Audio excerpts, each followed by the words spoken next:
Vamos a... Hola, buenas tardes, ¿cómo están?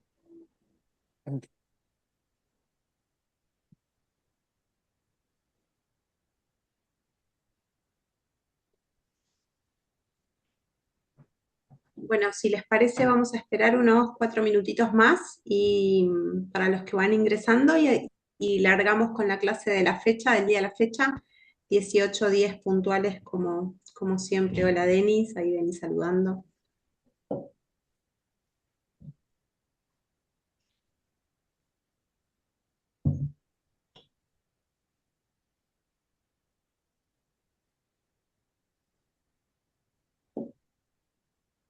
Tengo que pensar qué vamos a hacer. Despacio, porque hace fuerza.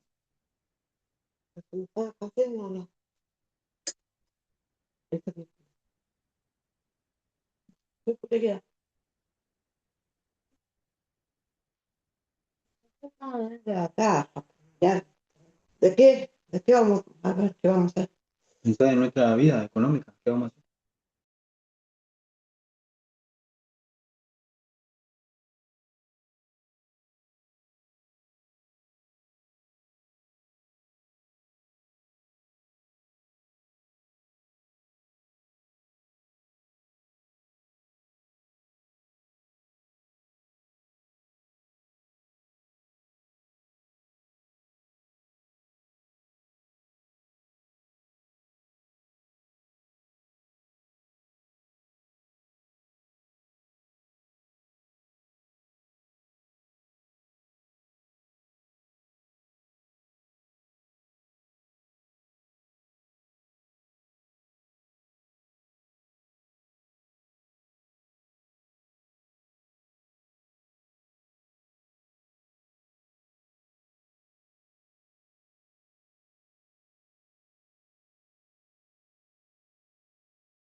Bueno, ahora sí nuevamente le doy la bienvenida a todos, a todas. No sé si tenemos hoy compañeras presentes.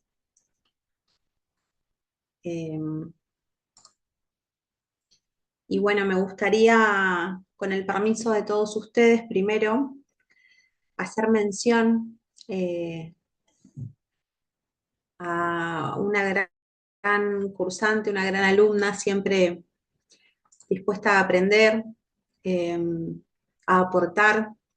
Y bueno, y ni que hablar de toda su lucha, desde la convicción también que mantenía, ¿no? Por la comunidad de pescadores artesanales, productores artesanales. y bueno, hacer una especial mención a Romina Campos, eh, que bueno, desde lo personal me atrevo a decir que fue una gran pérdida la que, no solamente la que sufrió el sector, sino nuestra provincia, creo, ¿no? Eh, Así que nada, no quería dejar de mencionar estas palabras y ponerla en presencia a Romina. Eh, bueno, ahora sí, ¿cómo están? ¿Cómo estuvo la semana? ¿Se me escucha bien? Bien, todo bien. Sí, se escucha perfecto. Buenísimo. Bien, bien, Bueno, se escucha sin más, bien, profe. buenísimo, José. Muchas gracias.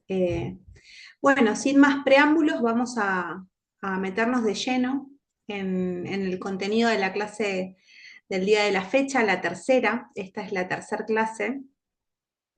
Eh, y bueno, la temática con la que vamos a abordar hoy justamente tiene que ver con, bueno, cuáles son esos factores que atraviesan, ¿no? Al contexto hoy actual. Me parece fundamental, o me pareció fundamental, planificar para la tercera clase, ¿no? El trabajo más de lleno sobre esta dimensión fundamental del sector pesquero, ¿no? Del que venimos hablando, que es la dimensión social y comunitaria. Hoy vamos a meternos un poco más eh, de modo específico, ¿no? Sobre todo teniendo en cuenta en el contexto provincial y nacional, ¿no? En el cual estamos presentes, donde estamos atravesados como comunidad por desafíos económicos, desafíos climáticos que venimos hablando, además de los desafíos productivos, ¿no? Poder pensar en la pesca desde un enfoque ecosistémico, como plantea esta área específica, implica que podamos reconocer que los ecosistemas no son solo naturales, que sino también son sociales y culturales. Un poquito de esto venimos hablando ya en las últimas dos clases. Eh, Perdón, justo me había entrado una llamada. La comunidad pesquera, con sus vínculos, con su identidad y su organización, son tan importantes como el recurso natural mismo, ¿no? Nuestro objetivo hoy va a ser, bueno, poder comprender cómo la pesca impacta en la vida de las familias, cómo se construye la identidad colectiva, qué rol cumplen las redes comunitarias y cómo se combinan el conflicto y la cooperación en la vida cotidiana de esta actividad tan noble, ¿no? Para ello vamos a recorrer tres grandes ejes en la clase de hoy que van a aparecer a lo largo de todo el material de esta clase, ¿bien? El primer eje es el impacto social y la identidad colectiva. El segundo eje va a ser las redes de apoyo comunitarios, bienvenido Rolando. Y el tercer eje de esta clase va a ser los conflictos y la cooperación. Bien, ahí en la diapo van a ver que yo mencioné, bueno, un poquito de esto, ¿no? Bueno, el primer objetivo va a ser comprender cómo la pesca impacta en las dinámicas sociales, cómo impacta en la identidad comunitaria y en las relaciones interpersonales, ¿no? Desde una perspectiva holística. ¿Qué quiere decir esto? Desde una perspectiva integral, mirando al sujeto, al individuo, desde la integralidad, no solamente desde el área productiva, sino también desde el área social, comunitaria, en su relación con el ambiente que habita. Vamos a ir de lleno a poder analizar cuáles son estos roles de cooperación, pero también cuáles son los roles de conflicto y cómo se da la pertenencia, ¿no? En las comunidades pesqueras. Y la idea es poder, como tercer objetivo, poder fomentar propuestas colectivas para fortalecer el tejido social en torno a la pesca, ¿no? Ayer no sé si vieron, pero ayer o antes de ayer no trascendió mucho la realidad, es esa, pero se hizo como una intervención comunitaria acá en Ushuaia, en donde algunos chefs de acá de la ciudad, del sector gastronómico, se unieron junto a otros pescadores para llevar propuestas de cocina a la comunidad general, ¿no? Entonces el que pasaba por ahí podía probar sabores como muy autóctono y conocer también, ¿no? Cuáles son esos frutos, cuáles son estos recursos naturales de los cuales estamos hablando, ¿no? Esto se da se dio esta intervención comunitaria y social en un marco de una propuesta de no a las salmoneras, que después si quieren podemos charlar un poquito sobre eso. A mí me interesaría conocer cuál es su posición con respecto a este debate, que es muy actual, que está más vigente que nunca. Me gustaría saber cuál es su mirada con respecto a este conflicto, ¿no? De salmonera sí, salmonera no, tocar la ley, no tocar la ley. Sobre todo la mirada de los productores, ¿no? De estos de aquellos que están trabajando hoy en la actualidad. Bien. Bienvenido, Matías.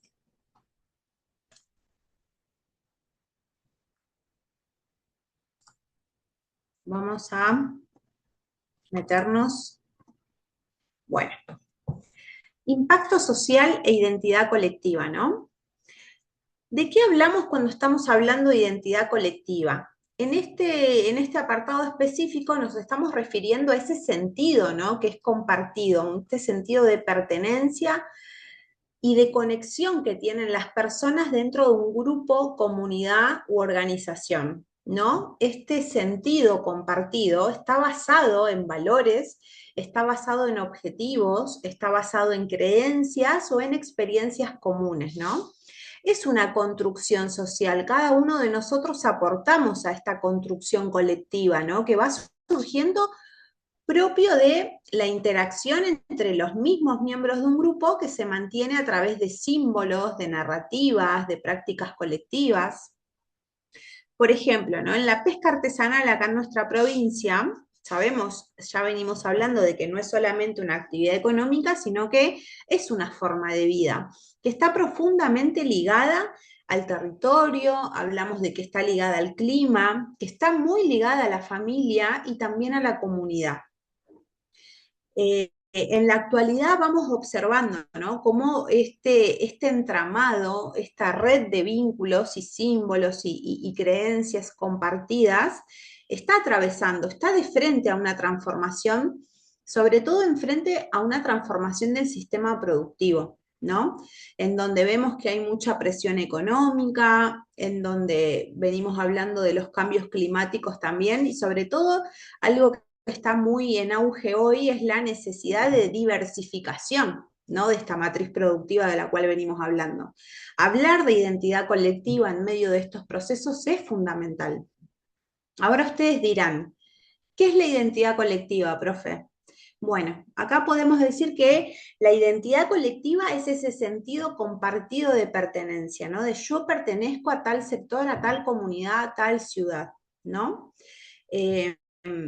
Este sentido compartido de pertenencia nos une a las personas que justamente participamos de un mismo oficio, de una misma comunidad o puede ser también de una misma tradición. Entonces, va surgiendo desde estas experiencias comunes, de historias compartidas, también de los logros, de desafíos o símbolos que van representando a un grupo en determinado, ¿no? Entonces, por poner un ejemplo, acá en las comunidades pesqueras fueguinas, esta identidad podemos decir que se puede llegar a construir, a fomentar, a reparar, a promocionar en torno a la tradición familiar del trabajo en el mar, al esfuerzo físico y emocional también que implica la actividad. Esto está muy presente. En el conocimiento, como bien dijimos en clases anteriores, en el conocimiento transmitido de generación en generación también, o en la relación estrecha con los ciclos naturales y climáticos, ¿no? Acá es donde entran las vedas, cuando sí, cuando no. Bueno, y la importancia sobre todo del nosotros frente a un entorno que cada vez se vuelve más desafiante. ¿Bien? Entonces, hay una serie de elementos claves que tienen que ver con la identidad colectiva. Según el material que trajimos hoy, que traje hoy para la clase, podemos destacar 5 elementos en específico, ¿no? Elementos claves, podemos llegar a decir. La primera, como ven ahí, es la conciencia de grupo, ¿no? Por poner un ejemplo, ¿no? En este ámbito, en este marco en específico, los pescadores saben que forman parte de un colectivo que está lleno de desafíos, pero que también está lleno de fortalezas, que se enfrentan a necesidades comunes, ¿no? La conciencia de grupo en un proceso, vamos a mirarlo nosotros desde un enfoque que es más psicosocial, ¿bien? La conciencia de grupo es un proceso psicosocial, mediante el cual las personas se van reconociendo como parte de un colectivo y van construyendo este sentido compartido de nosotros, ¿no? No es solamente un saber racional, ¿bien?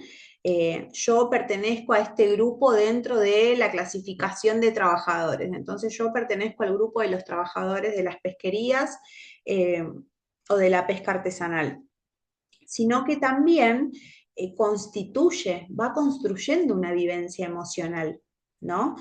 Y más que emocional también es simbólica y es relacional, porque uno va estableciendo un vínculo entre lo que uno supone como individuo, trabajador de la pesca, pero también con la comunidad. Uno se vincula desde ese rol, desde ese lugar, ¿no?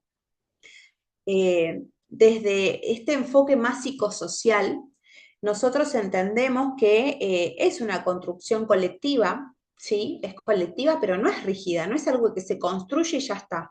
Una vez que se construyó este sentido de pertenencia o esta conciencia de grupo, no se modifica más.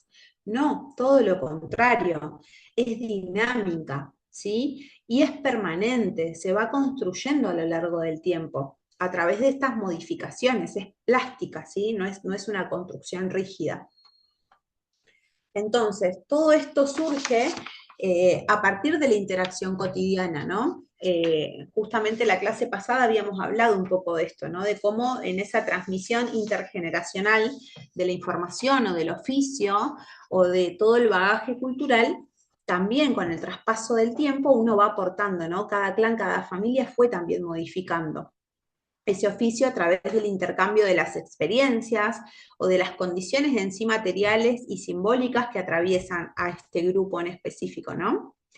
Cuando hablamos de esta conciencia de grupo como un proceso identitario, estamos hablando que no nacemos con conciencia de grupo, sino que la vamos desarrollando mediante uno también va creciendo y se va desarrollando en ese proceso del ciclo vital, ¿no? Y esto ocurre cuando uno como sujeto, como individuo, comparte una historia o vive experiencias similares, se construye un significado en común o se enfrentan desafíos colectivos o grupales, ¿no? O se van elaborando como distintas narrativas que nos van colocando a uno mismo dentro de nosotros, ¿no? Por ejemplo, no sé, esto pasa desde que nacemos y empezamos a apropiarnos del primer grupo que es nuestra familia, ¿no? Uno sabe que es un individuo, pero también se sabe dentro de un grupo, dentro de un nosotros. Y cada familia tiene sus costumbres, sus valores, sus modos de organización, de hacer las cosas, ¿no? Entonces, a todo esto lo llamamos como esta conciencia de grupo, como un proceso identitario, ¿no? Todo este proceso nos aporta identidad. Bien, este proceso es clave tanto para el individuo, para su desarrollo en el ciclo natural de crecimiento, y trasladado a esta temática en específico, podemos decir que también es un proceso clave para las comunidades pesqueras, ¿no? Donde el trabajo, en donde el clima, los riesgos y también la tradición cultural van generando esta identidad que es común, ¿no? Es común a otros.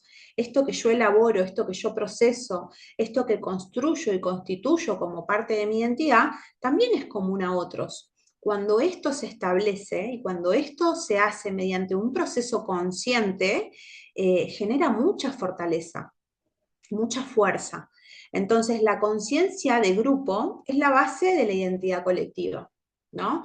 Venimos hablando nosotros de a poquito, nos vamos como interiorizando en, bueno, che, ¿cuáles son las dificultades? ¿Cuáles son los desafíos que enfrenta hoy este sector en específico de nuestra provincia? ¿no?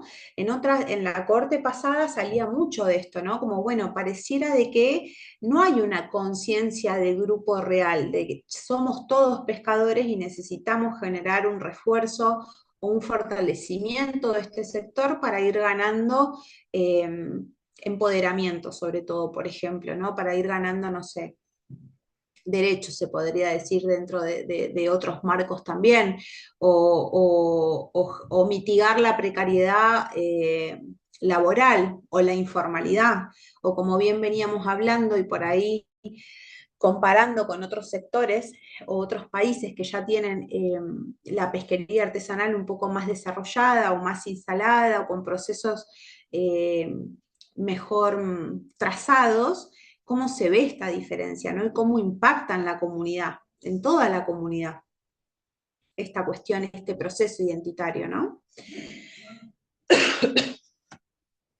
Para hablar justamente de cómo se va construyendo esta conciencia de grupo, es necesario poder mencionar de que debe existir una mirada que sea recíproca, ¿no? Donde el grupo pueda existir porque sus integrantes se ven y se reconocen entre sí como parte de un mismo colectivo, ¿no?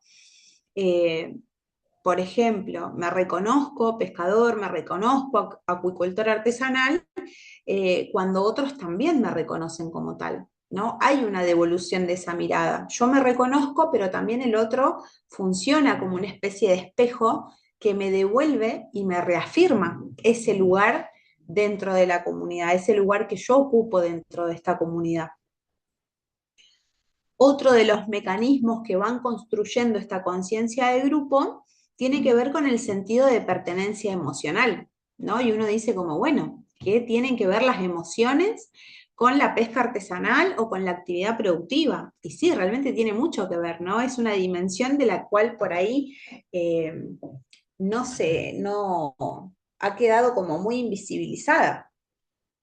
No es solamente formar parte de, sino sentirse parte, ¿no? La pertenencia lo que reduce es esta sensación de aislamiento, fortalece también la autoestima e impulsa la participación, ¿no? Yo como miembro de un determinado sector o comunidad, poder tener este sentido de pertenencia emocional hace que yo reafirme y me fortalezca a la hora de generar una participación activa para el avance o el fortalecimiento de cualquier sector, digo, ¿no?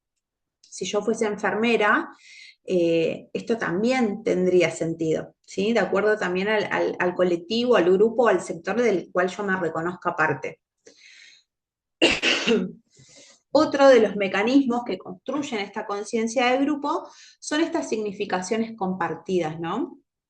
Que tienen que ver con, bueno, los grupos crean un sistema de sentidos.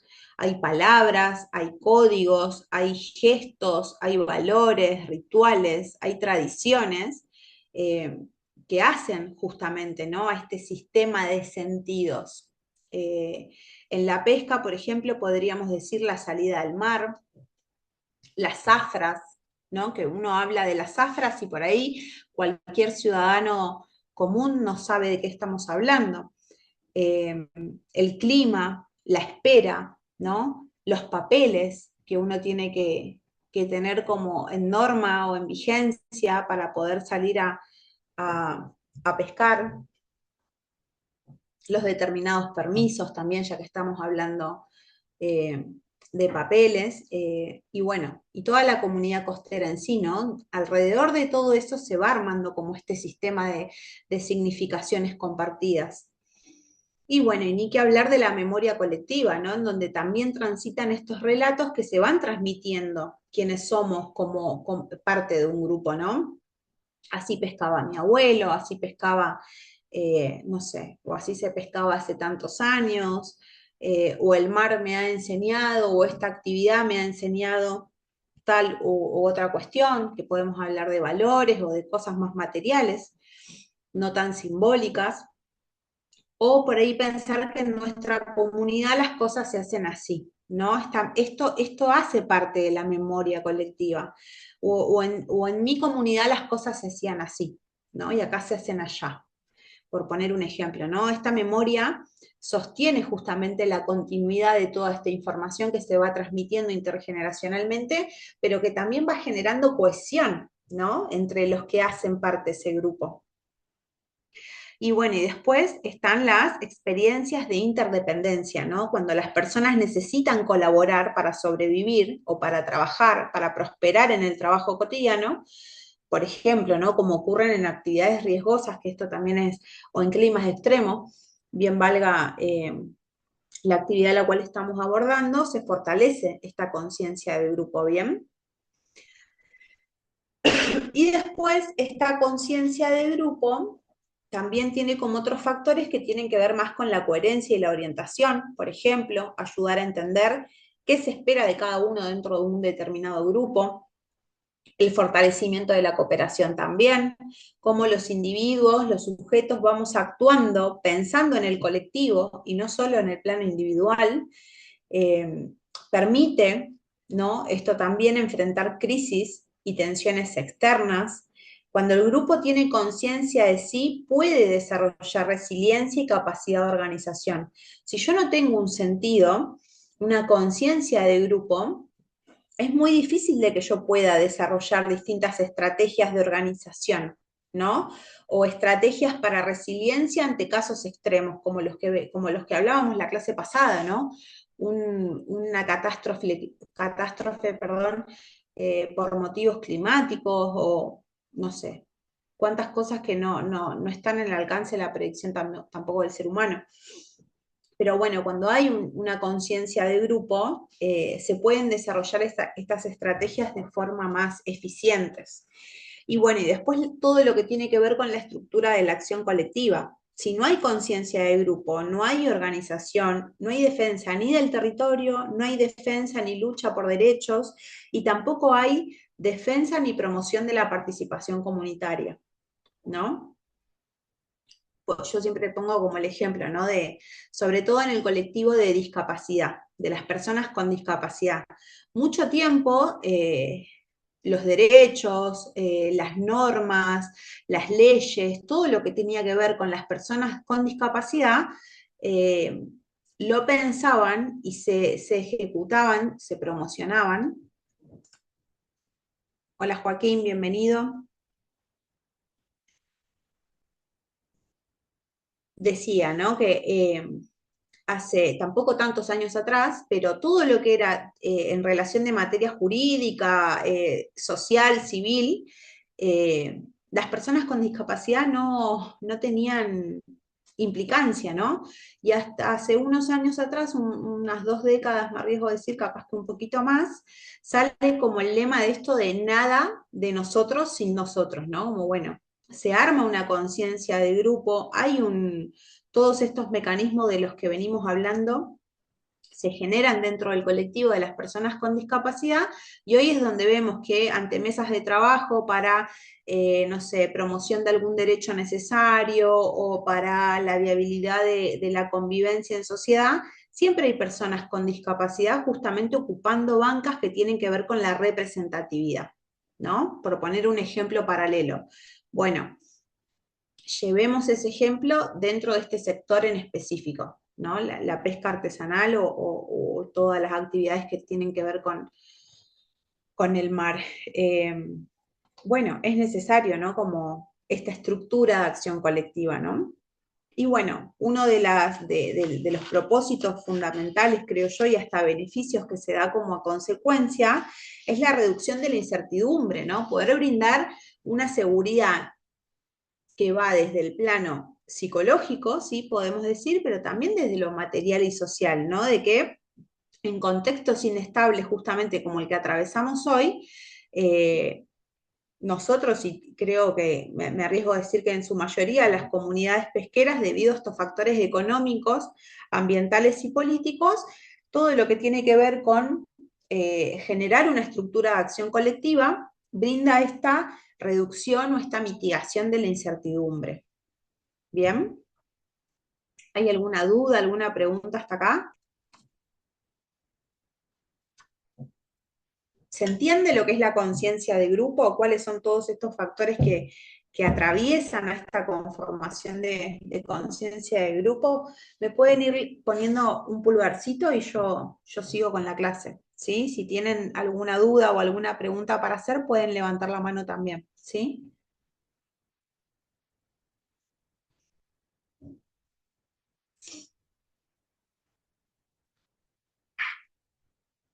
Qué genio, Gustavo, gracias. Ahí Gustavo levanta pulgar.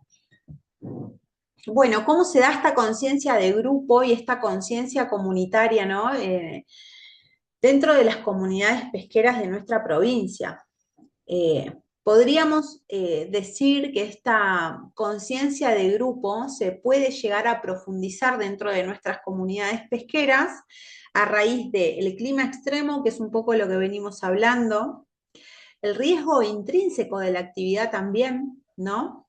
Es una actividad de riesgo, lo sabemos. La tradición familiar también puede ser un factor de refuerzo.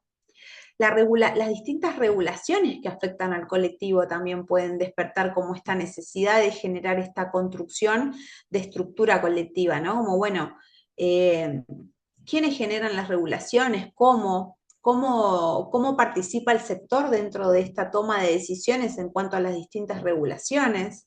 Bueno, la necesidad de cooperación cotidiana también podría ser uno de los factores que refuerce esta conciencia de grupo.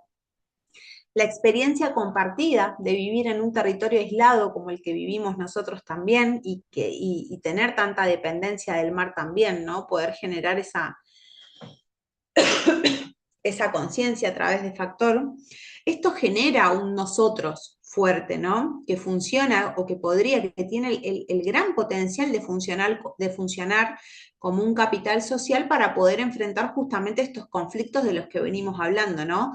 Defender derechos, generar redes de apoyo y sobre todo poder resistir a los cambios productivos que pueden afectar la continuidad del oficio, ¿no? Y acá es donde venimos escuchando, bueno, ¿de qué manera realmente puede, por ejemplo, ¿no? Cuando hablamos de cambios productivos, ¿de qué manera podría afectar la continuidad de cada uno de los oficios dentro de la actividad pesquera artesanal una instalación de salmoneras acá, por ejemplo, ¿no? Como para pensar. Les tiro ahí, así después para el debate pueden ir tomando nota y podemos construir algo de manera grupal, ¿no? Bueno, ¿qué pasa en las comunidades cuando esta conciencia de grupo se debilita? ¿No? Se debilita o no se llega a percibir, casi es inexistente. Bueno, lo primero que aparece es el riesgo. Y cuando hablamos de riesgo, estamos hablando de fracturas, y estas fracturas aparecen en forma de individualismo defensivo, ¿no? Conflictos internos dentro del sector que cuando uno va, digamos, ¿no? a la raíz de esos conflictos, muchos de ellos son innecesarios, ¿no? Pérdida de la identidad cultural, que esto también venimos hablando bastante en las últimas 2 clases, ¿no?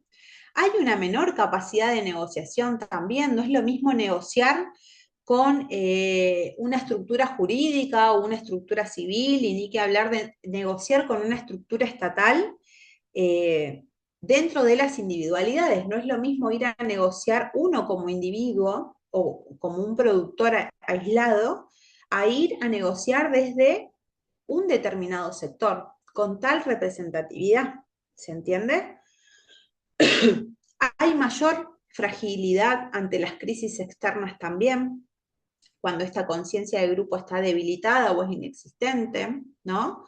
Hay una gran caída en la cooperación, digamos que la cooperación es hasta inexistente en muchas de estas comunidades que por ahí no tienen esta conciencia de grupo desarrollada, fortalecida, y lo más crítico o el riesgo más agudo es el aislamiento entre las mismas familias o entre los mismos polos productivos, ¿sí? Esto afecta directamente a la sostenibilidad social del sector pesquero, no solamente a la sostenibilidad en cuanto al recurso natural, sino a la sostenibilidad social, ¿bien? Entonces, ya fuimos viendo ¿Qué es la conciencia del grupo primero? ¿Cuáles son los factores, cuáles son los mecanismos que promueven, que refuerzan? Acabamos de ver justamente cuáles son los riesgos cuando no hay una conciencia de grupo o cuando ésta está debilitada. Y ahora vamos a ver qué pasa o cómo podríamos llegar a fortalecer esta conciencia de grupo, ¿no? Siempre pensándolo desde esta dimensión psicosocial, ¿bien? Entonces, ¿cómo fortalecer una conciencia de grupo de un determinado sector? ¿Sí? Bueno, es fundamental de que hayan espacios de encuentro y de diálogo, pueden ser reuniones, pueden ser talleres, asambleas, pueden ser espacios comunitarios también, pero es necesario de que ese punto de encuentro y de diálogo se produzca, ¿sí? Es necesario que exista la construcción de narrativas positivas. ¿Qué quiere decir esto? Poder resignificar la pesca como oficio, como cultura y sobre todo como patrimonio, que es un poco lo que viene a proponer esta cátedra, ¿no? Poder generar una resignificación, poder darle otros significados a esta actividad, que no sea solamente la económica y la productiva, justamente para reforzar esto, ¿no? Esta conciencia y esta conciencia de grupo, ¿no? Esta pertenencia a este determinado sector. Bueno, otra estrategia para fortalecer esta conciencia de grupo es el reconocimiento de los saberes locales, ¿sí? Dar valor al conocimiento tradicional y artesanal que se lleva en nuestra provincia, ¿no? ¿Cuáles son esos procesos que se generan, que dan vida a estas actividades de lo comunitario y lo social? Bueno, y ni que hablar como otra forma importantísima para fortalecer esta conciencia de grupo, poder generar proyectos que sean colectivos, no proyectos solamente desde lo individual, ¿no? Yo presento un proyecto para yo poder pescar mejor o en tal condiciones o lo que fuese, sino poder presentar proyectos colectivos que no solamente mejoren mi actividad o los procesos de mi actividad, sino que mejoren las de todos, ¿sí? Redes, cooperativas, acuerdos comunitarios o protocolos comunes, se me ocurre, ¿no? La participación activa también es fundamental, sobre todo en las decisiones, ¿no? Que la conciencia de grupo también va creciendo cuando las personas sienten que la voz de todos importa, ¿no? Cuando la palabra es democrática y cuando la escucha también lo es, ¿bien? Y sobre todo poder construir esta memoria social compartida, que era un poco lo que tocamos al principio de la clase, ¿no? Como, bueno, ¿de qué forma poder recuperar historias, hitos, luchas y aprendizajes del sector también, ¿no? Hoy justamente en el Día de la Soberanía escuchaba un relato de Felipe Pigna, esto abro paréntesis, ¿no? Medio random la info, pero eh, decían, ¿no? De cómo, de por qué el Día de la Soberanía, y cuenta, bueno, un poco de cómo se fue dando, y el conflicto principal que tenían en la época era, bueno, los barcos ingleses y franceses que venían a generar un comercio a través de las aguas y los ríos y afluentes y demás, que tenían que ver con eh, Santa Fe, si no me equivoco, y en el paso ahí casi Uruguay, centro de alrededor de esos afluentes, y la hazaña fue como a través de unas cadenas muy, muy pesadas, que habían sido construidas, labradas, qué sé yo, toda la cuestión, habían unificado 24 botes para cortar ese paso, ¿no? Y cómo decían de que fue hazaña más de los locales.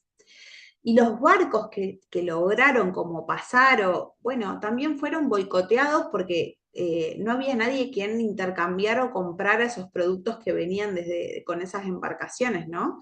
Entonces, bueno, como digo, ¿no? A veces en el apogeo de las nuevas ideologías dominantes y demás, se van perdiendo también estas memorias sociales, estas memorias históricas, justamente de estos antepasados y con esas hazañas y todo lo que hace, ¿no? A la soberanía de nuestras tierras hoy, de nuestras aguas sobre todo. Entonces, bueno, ya me fui un poco de tema, pero estaba hablando justamente de esta memoria social compartida, ¿no? De la importancia de poder recuperar estas historias, de la importancia de poder recuperar estos hitos, estas luchas y estos aprendizajes también de determinados sectores, ¿no?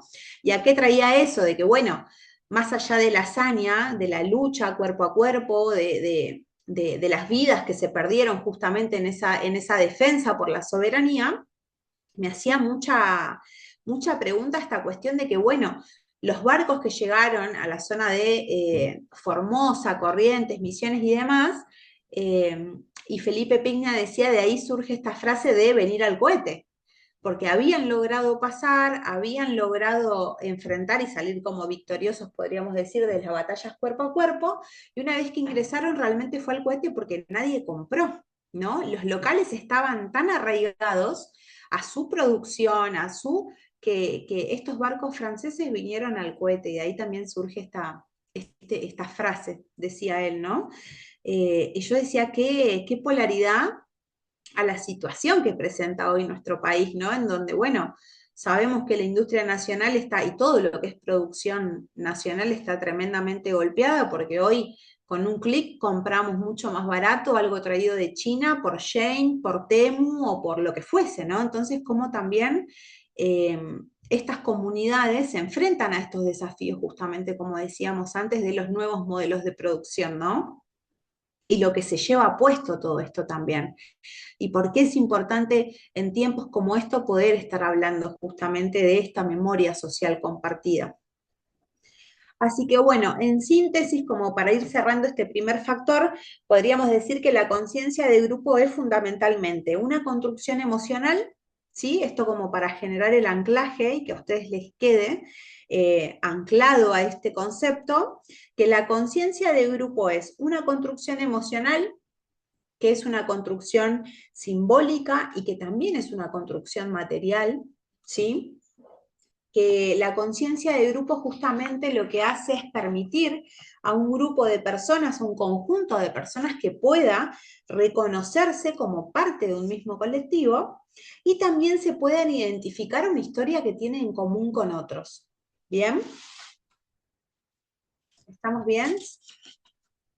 ¿Se entiende? Bueno, y como último punto, la conciencia del grupo permite que esta grupalidad, ¿no? Este conjunto de individuos, de sujetos, puedan actuar de manera organizada y sobre todo solidaria frente a desafíos presentes y futuros, ¿sí? Ser pescador artesanal en nuestra provincia no es solamente un oficio, ¿no? Es pertenecer realmente a una comunidad que se reconoce en el mar, que reconoce al mar, al agua, al canal, como un territorio de vida, como un territorio de trabajo, pero también de identidad y de memoria, ¿no? Así que esto sería este primer elemento clave, que es esta conciencia de grupo de la cual estamos hablando, ¿no? Es uno de los elementos en donde realmente trato de, de detallar paso a paso, ¿no? Porque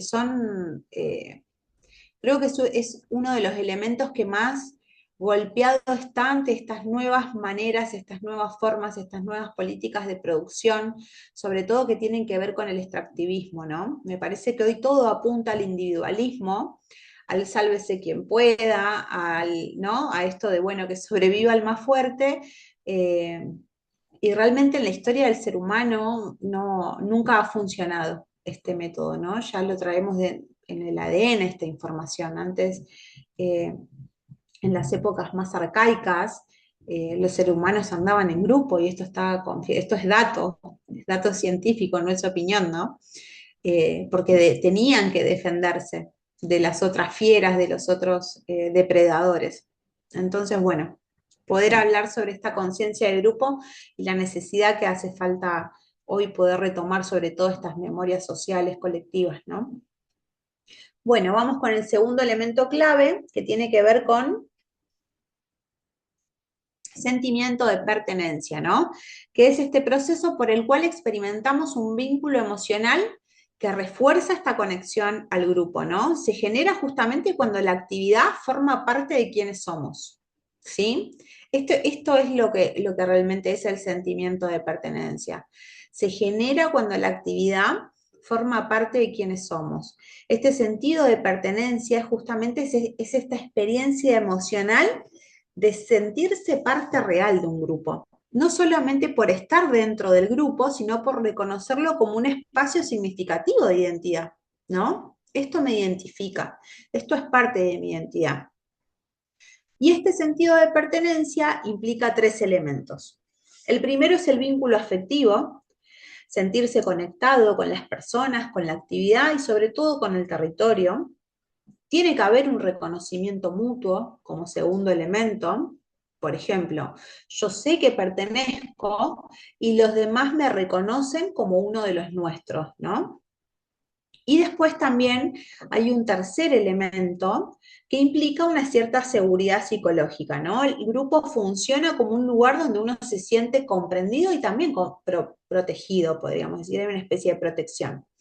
En las comunidades pesqueras, este sentido de pertenencia tiene gran potencia de construcción en la práctica diaria, ¿no? Sobre todo cuando sabemos que se comparten los riesgos, ¿no? Se comparte el trabajar en condiciones extremas, sobre todo las climáticas, y también se comparte a la hora de transmitir saberes y sostener tradiciones, ¿no? En cuanto a la funcionalidad y sobre todo a la eficiencia de lo que funciona o lo que no funciona dentro de la actividad o en los procesos dentro de la actividad. Hay un tercer elemento clave, ¿no? Que es la diferenciación con otros grupos, en donde se logra establecer esta distinción clara entre nosotros y ellos, ¿no? Hay un fortalecimiento de esta cohesión interna. Sobre todo en las comunidades pesqueras podemos o se pueden distinguir de otros sectores, ¿no? Poseen sus propios códigos, ritmos y valores propios también. Los grupos se fortalecen cuando se pueden distinguir de otros, ¿no?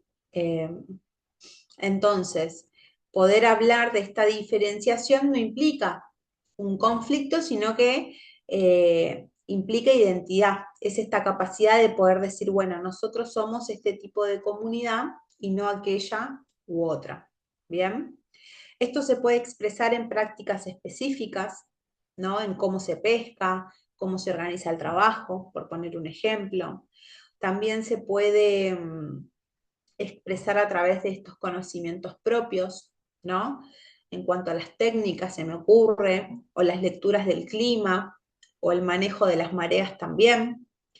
O también se puede expresar en forma de símbolos, ¿no? Y en estos símbolos podemos encontrar distintas herramientas o distintos modos de hablar, ¿no? O distintos rituales antes de salir a la actividad en sí. Hay una historia compartida que tiene que ver con esta distinción con respecto a otros sectores, ¿no? Ya sea el turismo, o puede ser la industria, o ni tan cerca ni tan lejos, pero puede ser también en distinción, por ejemplo, la administración pública, ¿no? Entonces, hay una diferenciación que permite justamente proteger estas tradiciones y que potencia generar este orgullo por el oficio, ¿no? Hay dos aspectos que son dos aspectos fundamentales para poder sostener esto desde la transmisión intergeneracional de la que venimos hablando. El cuarto elemento clave tiene que ver con los valores y las normas compartidas, ¿no? Acá yo sinteticé a modo de poder nombrar justamente cuando los miembros van adoptando estos marcos éticos o marcos culturales o de comportamiento que van guiando sus acciones, podemos decir, ¿no? Y acá podemos nombrar la solidaridad, podemos nombrar el esfuerzo, el respeto por el agua, o el compromiso con la palabra, se me ocurre, ¿no? Son distintos valores o normas que son también acuerdos implícitos. Son acuerdos que no están registrados mediante un papel, una norma, sino que son implícitos. Y van guiando justamente estos comportamientos, ¿no? De los miembros del grupo. funcionan como un marco más ordenador, es un marco que ordena y hace predecible la convivencia. Eh, bueno, por ejemplo, desde el enfoque psicosocial, desde este espacio, se plantean, por ejemplo, elementos que cumplen funciones esenciales a la hora de poder generar o construir estos valores y estas normas compartidas, ¿no? Primero, lo que veníamos hablando, que tiene que ver con la regulación del comportamiento, ¿no? Sin necesidad de reglas formales, por ejemplo, no sé, eh, se me ocurre algo que, que- que en una época, bueno, no, voy a pensar un poquito más como para dar un ejemplo más específico, pero tiene que ver justamente con estas normas éticas de, bueno, las redes o el cuidado de las redes o el hurto de las redes, ¿no? Hay como una norma implícita de, bueno, en dónde están las trampas o las redes, ¿no? Para no después producirse conflicto, que no haya hurto o robo entre los distintos sectores de pesca. Bueno, otro de los elementos que justamente viene como a cumplir una función esencial tiene que ver con eh, la cohesión, ¿no? Y cómo poder favorecer esta cohesión al establecer criterios comunes. Y bueno, una de las consecuencias, digamos, a corto plazo tienen que ver con poder sostener la confianza, sobre todo, ¿no? Para ir fijando estas expectativas claras entre los miembros del sector o del grupo o de la comunidad, en este caso, ¿no? Entonces, bueno, a raíz de esto uno puede ir hablando, puede ir observando de que suelen aparecer valores como la solidaridad ante el riesgo, sobre todo, la responsabilidad con el agua y con el producto en sí, y también el respeto por la palabra, ¿no? Como valores y normas compartidas esenciales, ¿no? Y bueno, vuelvo a resaltar que estas normas compartidas no están escritas, sino que, bueno, se van organizando según el cómo se trabaja, cómo se decide y cómo se van resolviendo estas tensiones que van apareciendo en el medio de la actividad, ¿no? O el proceso de la actividad. Y como último elemento clave tenemos las narrativas comunes, ¿no? Y acá aparecen estos relatos históricos, las tradiciones o los eventos significativos que refuerzan este sentido de unidad y propósito compartido. Por ejemplo, se me ocurre, pueden ser historias de mareas, de temporales, de buenas zafras o de tiempos también difíciles. Estas narrativas son historias, son relatos, son estas memorias que justamente un sector determinado comparte para explicar quién es, quiénes son, de dónde vienen y qué es lo que los une, ¿no?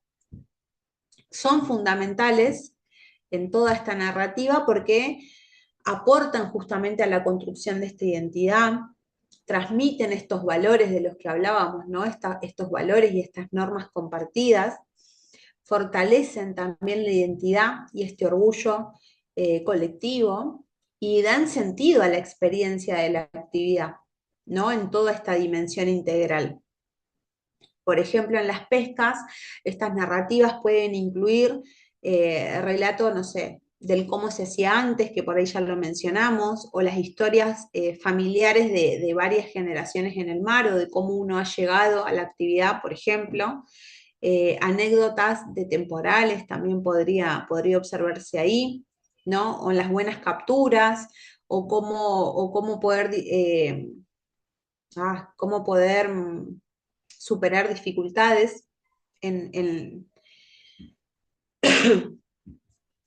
ante, bueno, no sé, malas épocas, hitos del territorio también, sobre todo en la zona del Canal Vil, bueno, todo lo que tiene que ver acá en la zona del canal que está como llena, cargada de mitos, de leyendas, ¿no? Bueno, estas historias también forman parte de este imaginario, ¿no? Como este imaginario compartido, cómo se va sosteniendo esta continuidad cultural y cómo se va ligando esta emocionalidad también al oficio, ¿no? Entonces ustedes se preguntarán, ¿por qué es importante hablar de esta identidad colectiva, ¿no? Y bueno, volvemos al principio de la ecuación. porque es necesario poder generar este refuerzo de esta identidad colectiva para que la cohesión grupal justamente exista, para que se pueda producir el fortalecimiento de los vínculos en el sector y poder generar esta capacidad de trabajo cooperativo sobre todo, ¿no?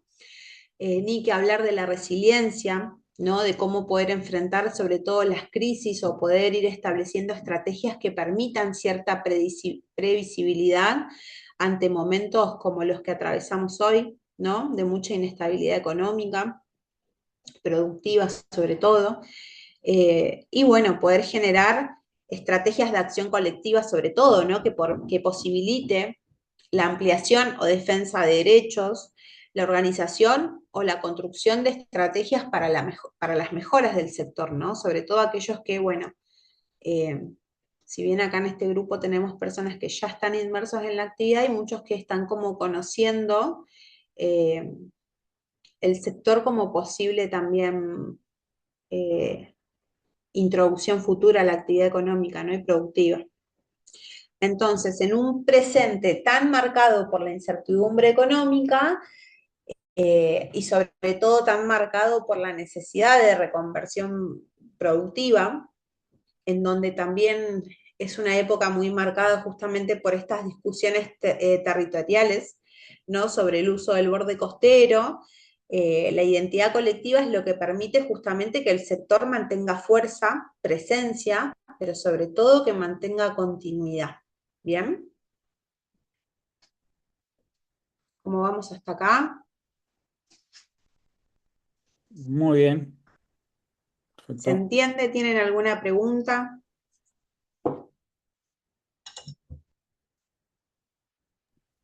No, no, Mientras sí. aprovecho. Ahí en narrativas yo agregaría Ujú. mentiras y fábulas también. De- Mentiras y fábulas. Bueno, sí, también, sí, por supuesto, por supuesto. ¿Vos a qué te referís, Gustavo? A ver, como un ejemplo.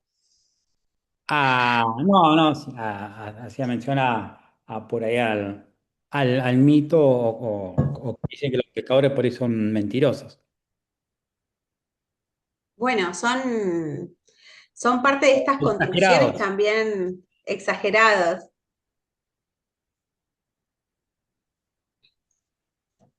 Son parte también de esta construcción social que se hace, ¿no? En torno al oficio, ¿no? Correcto, sí. Ahí, por ahí en la corte pasada hablábamos de estas construcciones o estas representaciones sociales que se generaron también muy relacionadas al oficio de la marinería, ¿no? De esto como, bueno, que en el agua no hay ley, entonces como que los pescadores o los trabajadores del mar, podríamos decir, tienen como esta cuestión, ¿no? Como hasta asociado a lo delictivo, ¿no? A lo turbio. No sé si les suena o hacen eco de esa situación, pero era algo que había salido también en la corte pasada, ¿no? Como que el pescador hasta a veces tenía como esta carga o esta memoria social de una persona que no respeta ley, no tiene norma, ¿no? Como connotación negativa, ¿no? Hablábamos en esa. Bueno, vamos con, bueno, un poco lo que estábamos hablando, ¿no? La importancia, por qué es importante esto, por qué es importante hablar de la cohesión grupal, justamente para esto, ¿no? Para poder promover la solidaridad y la cooperación entre los miembros de este sector, para poder generar estrategias de resiliencia, ayuda sobre todo a las comunidades o grupos a enfrentar desafíos y adversidades. Eh, bueno, la acción colectiva, sí. Ahí, bueno, justamente en resiliencia, hoy iba a comentar, iba a hacer un comentario, no sé si alguno alguna vez escuchó una bióloga, Tamara Rubilar, que es del CONICET. Ujú. No sé si alguno la conoce, usted la conoce. No, yo no la conozco, pero creo que he leído algo. o he escuchado Bueno, hablar? ella, eh, a través del cultivo de erizo, está haciendo es un remedio. En realidad ellos de la molécula sacan un antioxidante y hoy se vende en forma de fármaco, ¿no? Y viene con esto de la resiliencia porque la historia es una historia de vida de uno de sus hijos, cómo llegó, ¿no? a esa actividad de la acuicultura, si bien ella estaba ligada a los erizos por su trabajo, ¿no? Que ella es bióloga del CONICET. Y justamente hoy vi un video, por ahí quería compartirlo, en el programa de ayer, no sé si alguno ve, Otro Día Perdido, el programa de Pergolini. Estuvo ayer No. en una entrevista y contó, bueno, su historia de vida, que está muy ligada a esto de la resiliencia y cómo llegó al cultivo de erizos que está haciendo hoy, para un producto fármaco.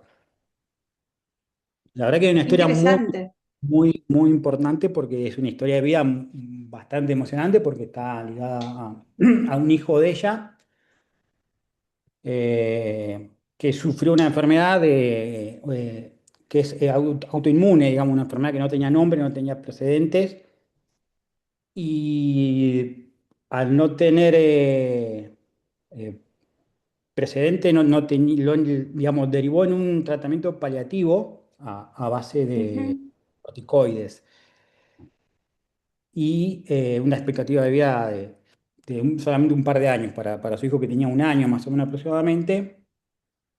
Hasta los 3 años más o menos tenía una expectativa de vida con ese tratamiento paliativo. Ella empezó a investigar, empezó a encontrar en frutas y verduras, un, un antioxidante como para ver si podía reemplazar ese tratamiento paliativo. Si bien lo logró, pero esto le causaba, como el hijo tenía pocas defensas, le generaba mucho rechazo todo lo que era alimentación. claro. Bueno, investigando, llegó a una información donde en Rusia, a través de una molécula, generaban un antioxidante. Empezó a investigar y dio la casualidad que esa molécula se encontraba en el erizo y ella estaba dentro del CONICET, haciendo trabajos de investigación sobre los erizos. Y logró desarrollar, a través de esa molécula, este antioxidante, ¿no? Y lo hizo a través de la actividad de la acuicultura. Digamos, si bien porque ella logró reemplazar esos corticoides, eh, se vio por ahí enfrentada a ver cómo lo podía desarrollar a eso, ¿no? Y no quería Claro. caer en la extracción, porque era como ir en contra de su De sus integridad. propios valores, de su, Claro, sí, entonces generó toda una actividad de acuicultura de los erizos para de esa manera hacerlo de una manera limpia, digamos, claro, y sostenible sostenible, y y en el sustentable. actual está, logró reemplazar. Hoy el hijo de una expectativa de vida de 2 años, digamos, él tenía un año, hasta los 3 años tenía una expectativa de vida, hoy el hijo tiene 13 años y ella Mm. comercializa este fármaco que es un antioxidante que es de venta libre, está en la farmacia, no me acuerdo el nombre, solamente si ven el video, está en YouTube. Esto fue ayer, el programa fue ayer, yo lo vi hoy. eh, Toda la entrevista, la Lo voy a verdad que buscar, está en el programa muy de interesante. ayer fue 19, sí, 19, ayer estuvo en el programa de Pergolini. Otro día perdido, me dijiste, ¿no? Me lo anoté acá, Pergolini. Otro día perdido se llama el programa, eh, y en YouTube está con la fecha de ayer, digamos, fue el programa emitido ayer. Está es el último fragmento del programa, donde ella fue invitada y bueno, contó toda su historia de vida y cómo llegó a la actividad esta de la acuicultura. Bueno, ahí es donde digo, ¿no? Pensándolo y para que lo pensemos entre todos y me gustaría escucharlos también. Muchísimas gracias, Gustavo, siempre trayendo estos aportes tan pertinentes y tan ricos, ¿no? Sí, la verdad que Ahí es tiene un donde, libro, véanlo porque es muy, muy interesante. La historia de vida, de resiliencia, ¿no? De cómo, si bien ella ya trabajaba, ¿no? Y cómo desarrolló esta alternativa de medicina a través de la acupuntura. muy interesante. Esto es lo que a mí me hace como ruido a veces, ¿no? Del no por el no, y cómo a través de un lema se puede como vetar toda la actividad de la acuicultura, que es mucho más amplia, bueno, y que da como para otro debate también, ¿no? Eh, pero sí, lo voy a buscar, me parece muy interesante este aporte. Bueno, Tamara Así Rubilar, que, señora. Tamara Rubilar, ok, me lo voy a anotar, buenísimo. Bueno, claro ejemplo de lo que es la resiliencia, ¿no? Y de cómo a veces, si bien acá estamos hablando de un caso como bien particular, individual, pero llevémoslo a una escala un poco más grupal, de cómo cuando hay esta cohesión grupal, ¿no? Se puede generar estrategias para afrontar justamente desafíos y adversidades como esta, ¿no? Como una actividad también de esta índole puede generar este aporte, ¿no? Y para eso es necesario también este fomento de la acción colectiva, ¿no? Poder facilitar justamente esta organización para poder alcanzar estos objetivos comunes, como, ya sea como movimiento social o como iniciativas comunitarias también, ¿no? Eh, es como la importancia de como para resaltar la primer parte de esta clase. Bueno, es una clase que es bastante extensa, como verán, ya estamos 7:15, pero bueno, vamos a llegar hasta donde lleguemos y seguramente seguiremos en la próxima clase el resto del material, ¿sí?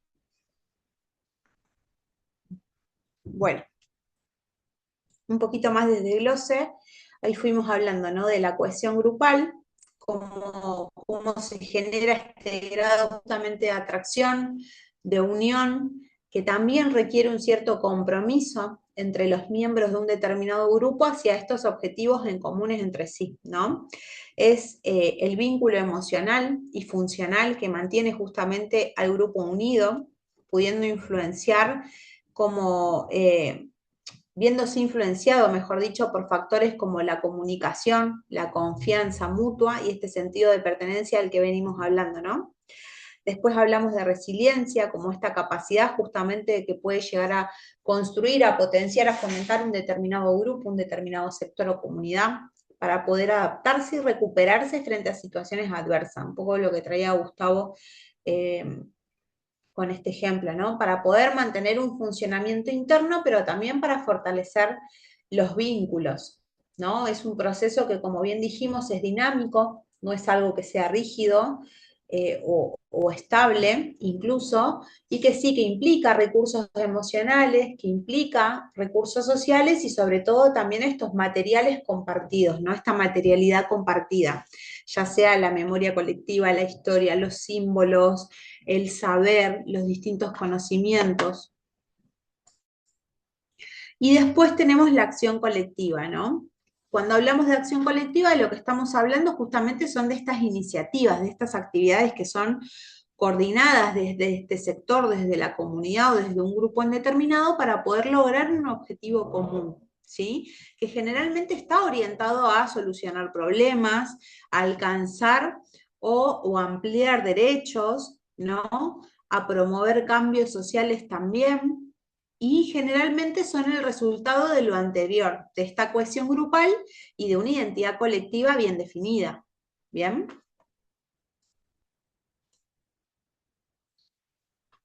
Bueno, vamos con el segundo punto que tiene que ver justamente con las redes de apoyo comunitario, ¿no? Cuando hablamos de estas redes de apoyo comunitario, de lo que estamos hablando justamente son de los pilares más fuertes que tiene cualquier comunidad, ¿bien? Llevándolo a la comunidad pesquera, podemos hablar de que el mar une, pero también exige en determinada forma vínculos que sean sólidos, ¿no? Como muestra, el material que vamos a ir viendo, estas redes se construyen a partir justamente de relaciones que ofrecen el apoyo emocional necesario, también el material o el apoyo informativo, ¿no? Estos saberes, estos conocimientos y sobre todo el apoyo de pertenencia del que hablábamos anteriormente, ¿no? Este reflejo del yo sentirme parte, pero saber que hay un otro que me devuelve esa mirada, confirmando mi lugar dentro de este sistema de relaciones y conexiones sobre todo, ¿no? Entonces, en nuestra provincia podríamos decir que las condiciones de vida y justamente también el clima, perdón, implican estos esfuerzos que son adicionales, ¿no? Estas redes funcionan como un mecanismo de supervivencia social, pero también emocional, ¿sí? Entonces, sintetizando, estas redes de apoyo comunitarios tienen que ver con, bueno, como decíamos, el sistema de relaciones y conexiones que son interpersonales, que se generan, se gestan, se producen dentro de una comunidad que justamente brinda estos recursos emocionales, materiales y sociales a los integrantes, ¿no? De esa comunidad en específica. Y bueno, estas redes justamente actúan como una fuente de soporte, ¿no? En momentos de necesidad. Y el objetivo generalmente es promover un bienestar que es colectivo y que también, como consecuencia inmediata, viene a fortalecer como esta cohesión social. Cuando hablamos justamente de las redes de apoyo comunitarias, tenemos que hablar de, bueno, ¿cuáles son las características principales de estas redes de apoyo, no? Y acá tenemos que hablar de la interdependencia, ¿no? La interdependencia justamente habla de que, bueno, de que es necesario que estos miembros se ayuden mutuamente, que puedan reconocer el bienestar y que puedan reconocer que el bienestar individual está vinculado al bienestar colectivo, ¿no? Que se necesitan, que hay una necesidad de unos y otros para poder, sobre todo, para resolver, para aprender, para trabajar, ¿no? Hay una característica también que es principal que tiene que ver con la reciprocidad, ¿no? Este intercambio de apoyo, que no siempre es simultáneo, pero que se va dando en función justamente de las necesidades y de las capacidades de los integrantes. Cuando hablamos justamente de que son procesos dinámicos, tiene que ver con esto, de que tiene como su fluctuación, ¿no? Por ahí habrá momentos donde será mayor la necesidad de interdependencia, o habrá momentos en donde será mayor la necesidad de la reciprocidad, ¿no? O donde aparecerá con mayor fuerza la multidimensionalidad, ¿no? Que tiene que ver con el poder ofrecer diferentes tipos de soportes, ¿no? Esto del soporte emocional, el soporte práctico, el informativo de pertenencia, y sobre todo cuando uno piensa, bueno, ¿no? Pienso, por ejemplo, en una comunidad como Almanza, ¿no? Bueno, ¿cuáles son los soportes multidimensionales que esa comunidad en forma de redes puede ofrecer para los diferentes integrantes de su comunidad? ¿No? En su momento trabajábamos mucho acerca de, bueno, cuáles son los repartos o los roles, por ejemplo, que tiene cada integrante de la familia en esa actividad, ¿no? Como cuál es el rol de las mujeres en el proceso productivo, cuál es el rol de los niños, cómo se soporta, cómo se sostiene la educación de las infancias en contextos tan alejados, como por ejemplo pasa en Almanza, ¿no? Cómo se sostiene la salud, la educación, cómo se sostiene la familia, la paternidad, la maternidad en contextos sobre todo en invierno, en climas tan extremos y demás, ¿no? Lo que implica esa actividad, llevar adelante una actividad productiva y económica, pero también, como vimos, dentro de esta dimensión social, comunitaria y cultural, ¿no? ¿Cuáles son estos diferentes soportes que estas redes pueden ofrecer? Por eso hablamos del soporte emocional, del soporte práctico, del soporte informativo de pertenencia, ¿no?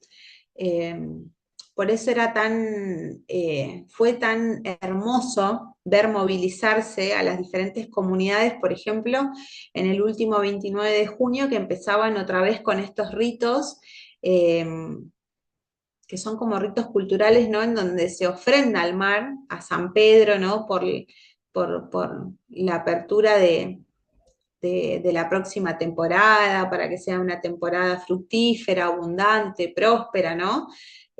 Cómo la comunidad se arma de estos determinados soportes, ¿no? Para poder seguir anclando, fortaleciendo a la comunidad en sí, o a la identidad, o a esta cohesión grupal de la que venimos hablando.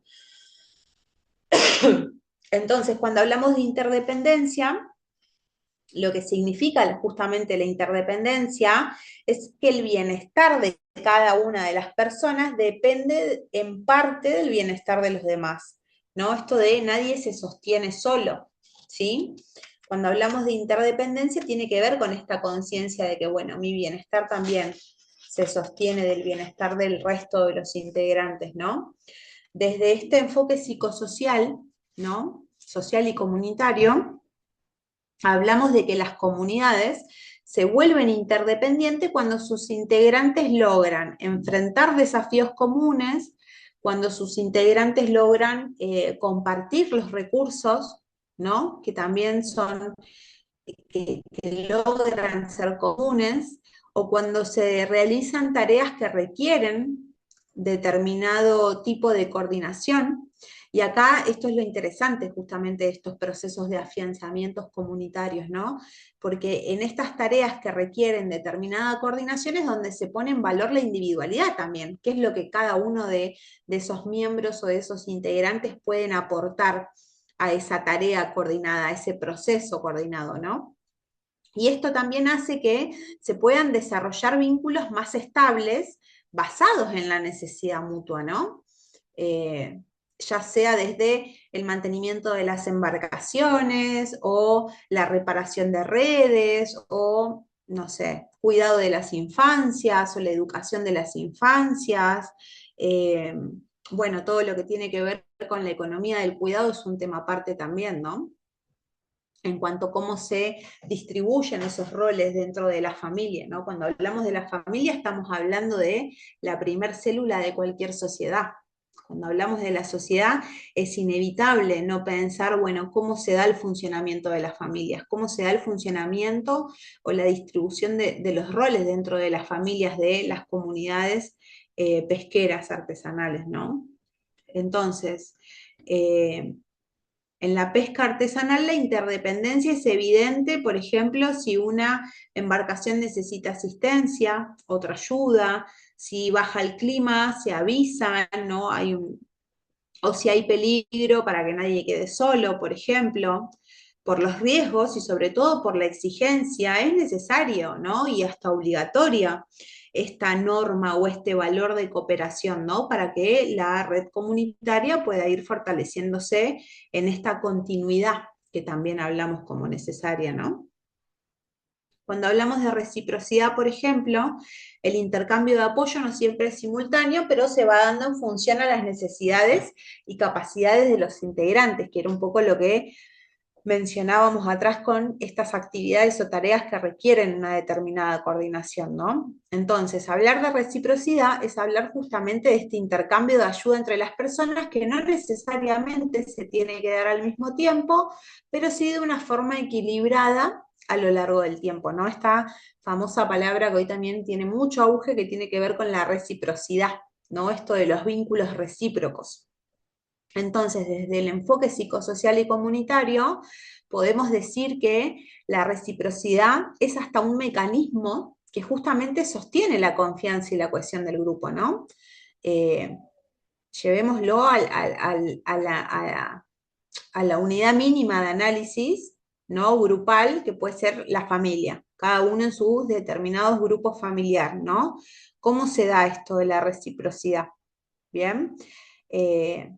¿Cómo pueden lograr visualizar este mecanismo? ¿Cómo puede ser un factor justamente de medición entre la confianza o el sostenimiento de la confianza, o hasta de la cohesión grupal de la que venimos hablando, ¿no? Porque se genera como esta idea de hoy te ayudo yo y mañana me ayudas vos, ¿no? Como esta reciprocidad de la que venimos hablando es fundamental para que justamente la red comunitaria pueda ser estable, que uno pueda percibir, bueno, es una red estable y no se transforma en relaciones unilaterales en donde solamente yo te doy, ¿no? Y donde si yo llego a necesitar no hay nada que me sostenga, justamente, ¿no? Entonces, podríamos llevarlo más específicamente en la pesca artesanal, que podemos llegar a observar la reciprocidad cuando, por ejemplo, una familia presta una determinada herramienta a otra para un determinado arreglo, una determinada actividad,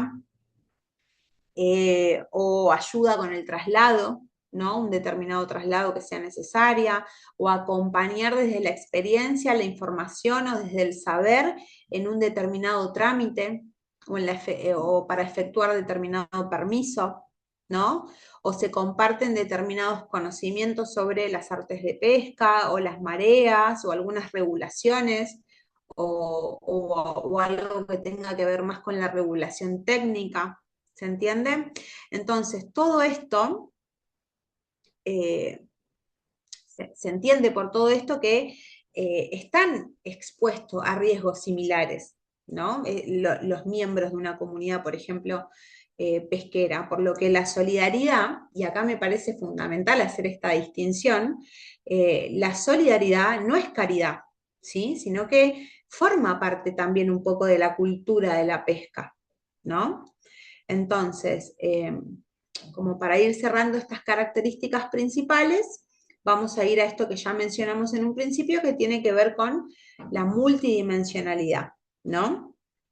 Y acá es necesario decir que una red de apoyo no es solo emocional, ni tampoco material, no son esos dos extremos, sino que es multidimensional, tiene múltiples dimensiones, ofrece diferentes tipos de ayuda, ¿no? Según lo que también la situación requiera. Por ejemplo, apoyo emocional, contención, escucha, acompañamiento, eh, ante caso de pérdidas, de duelos, ¿no? De situaciones imprevistas que pueden generar un cimbronazo en la comunidad, ¿no? Eh, estas redes o una de estas multidimensionalidades, cuando hablamos de apoyo emocional, tiene que ver con esto, ¿no? Con esta contención, con esta escucha, con el acompañamiento.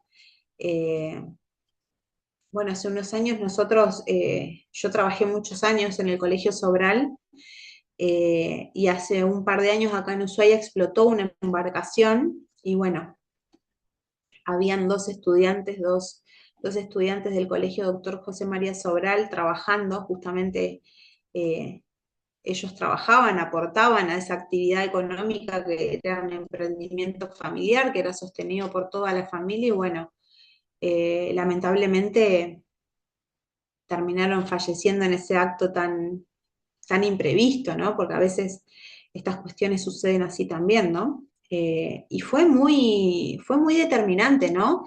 El apoyo emocional, la contención que entre instituciones, entre la institución familiar y la institución también en este caso escolar, pudo brindar a estas personas, ¿no? La escucha, el acompañamiento, por eso es importante hablar de esta multidimensionalidad, de la importancia del rol de las redes, ¿no? Sobre todo las redes de apoyo.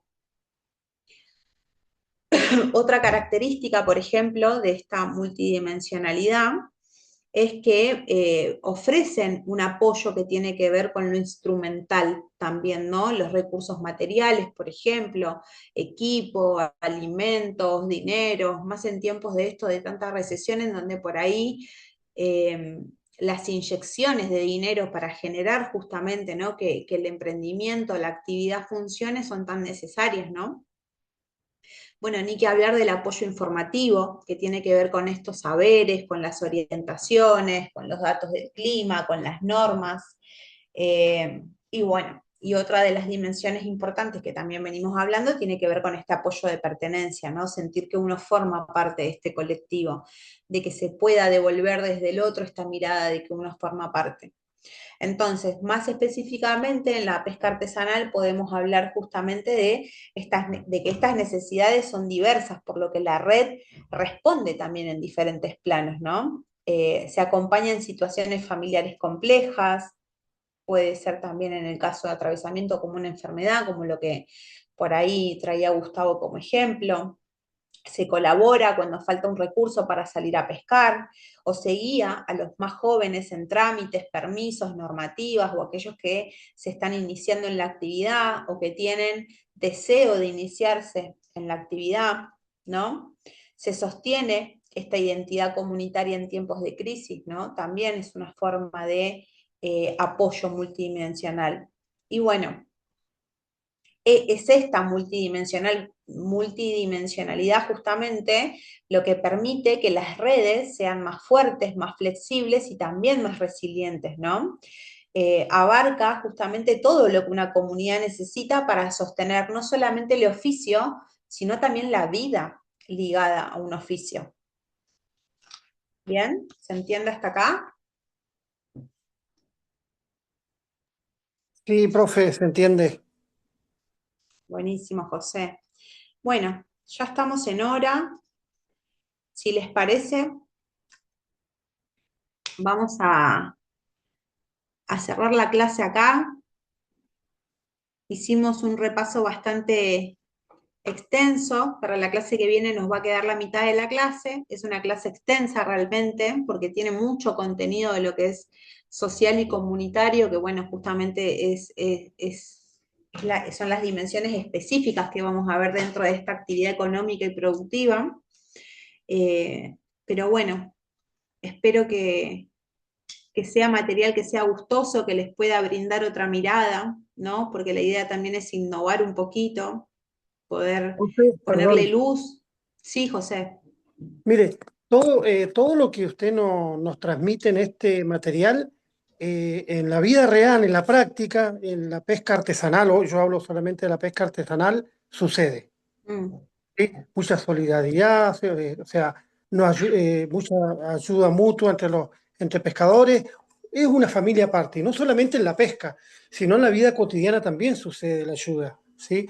Por ejemplo, si a un pescador artesanal le fue mal, nosotros, por ejemplo, yo fui pescador un par de años, pesca artesanal, y nos ayudábamos entre nosotros Mm. mutuamente, ¿sí? En el material, ya si le hacía falta o si se le enfermaba a algún familiar también. Somos muy solidarios los pescadores artesanales. Yo hablo de pescadores artesanales. Somos muy solidarios en ese aspecto. Nos ayudamos mutuamente en todos los aspectos de la vida cotidiana.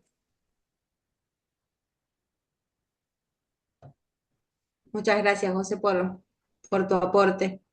No, de nada. Sí, la verdad que eh, es algo que genera, bueno, a mí en lo personal, ¿no? Hablo desde mi perspectiva y desde mi óptica, es un mundo que me tiene maravillada, ¿no? De hecho, por eso también fue que hice este viraje justamente hacia estas actividades, ¿no? Productivas, económicas, pero también actividades de mucha producción vincular, de mucho contenido cultural.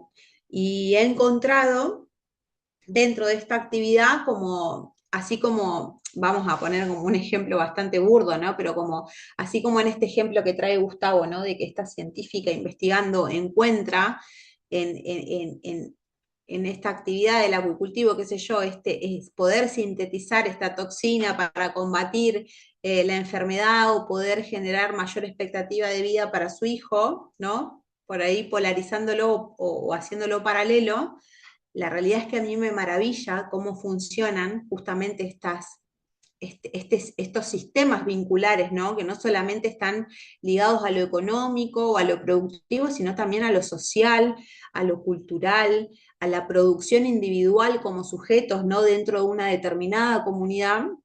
Yo creo que ahí es donde está también el antídoto para los males de épocas que se viven en sociedades urbanas como las que atravesamos hoy, ¿no? Donde hay mucho padecimiento, ¿no? Mental, mucho padecimiento social, económico, ¿no?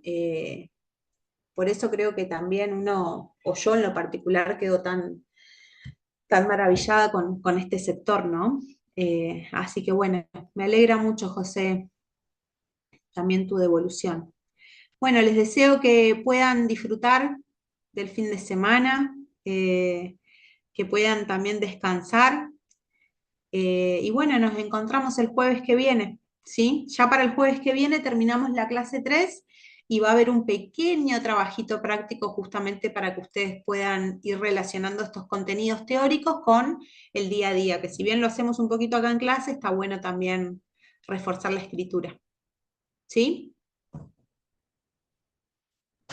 Ok. Bueno, que tengan una gran semana. Nos encontramos el jueves que viene. Buen fin de, gracias. Buen fin de, Para todos. buen fin de, José. Hasta luego.